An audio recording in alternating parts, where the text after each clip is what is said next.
Welcome to Tangled Routes, stories navigating youth and family systems. Brought to you by the National Training and Technical Assistance Center for Child, Youth, and Family Mental Health. In this episode, we hear from Ashley, a leader in children's mental health who brings us back to her beginnings.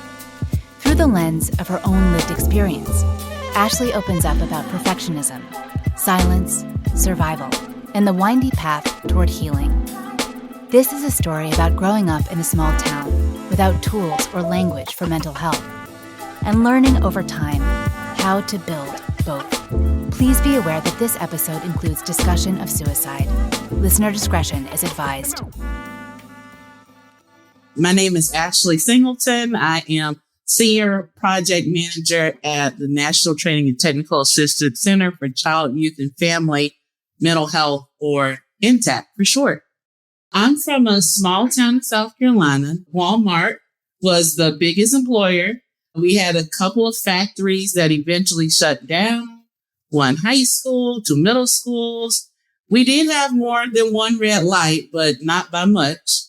The nearest big cities were Charleston and Savannah, each about an hour away. And I remember taking those long drives to the mall and church events and just dreaming about the world beyond my small little town. And as a child, I was what I now call a recovering perfectionist. Everything had to be right.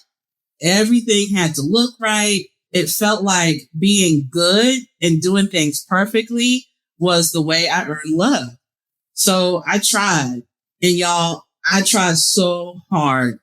And yet behind the scenes, I would be crying myself to sleep over the smallest mistakes.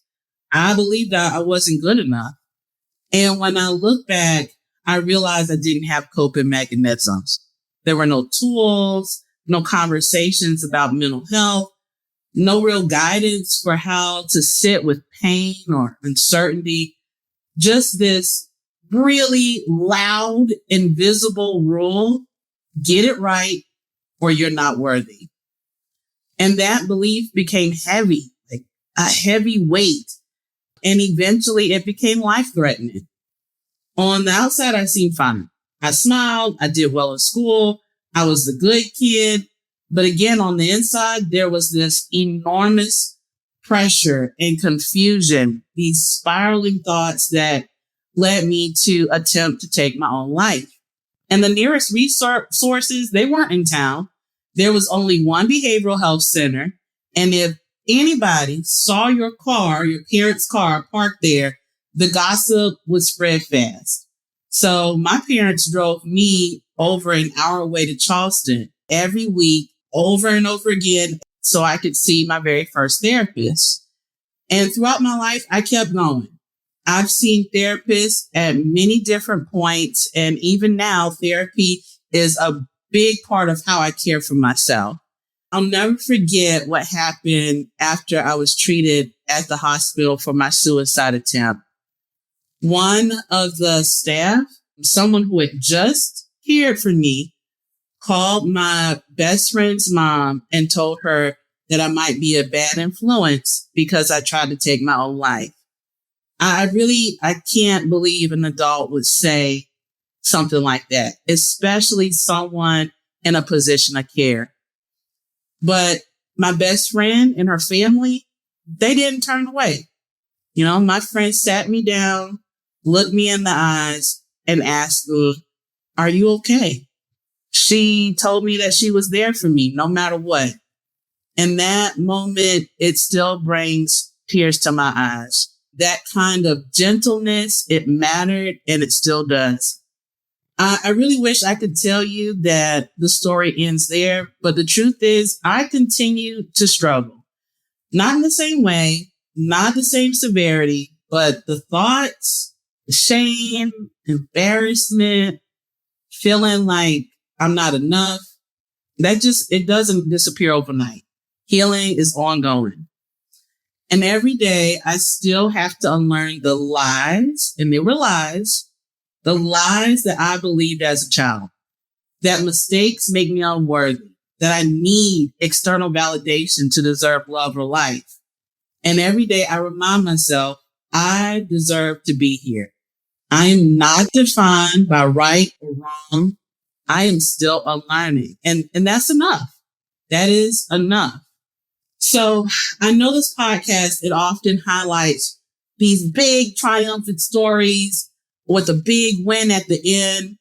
And sometimes the triumph is simply being here, reframing one thought, choosing a different path, giving yourself grace. There's no big gesture here. There's no big flashy moment. It's just a shift in perspective. This soft rebellion against everything that I used to believe. It's a nurturing of the little girl inside of me while cheering on the adult I'm still becoming. I've made mistakes. I've used harmful coping strategies. I have numbed myself in ways that have almost destroyed me. But in the last few years, I've started to replace those patterns slowly, intentionally. I'm choosing to live differently. I want more. I want better. And honestly, I think a lot of people who know me, they'd be shocked to hear all of this.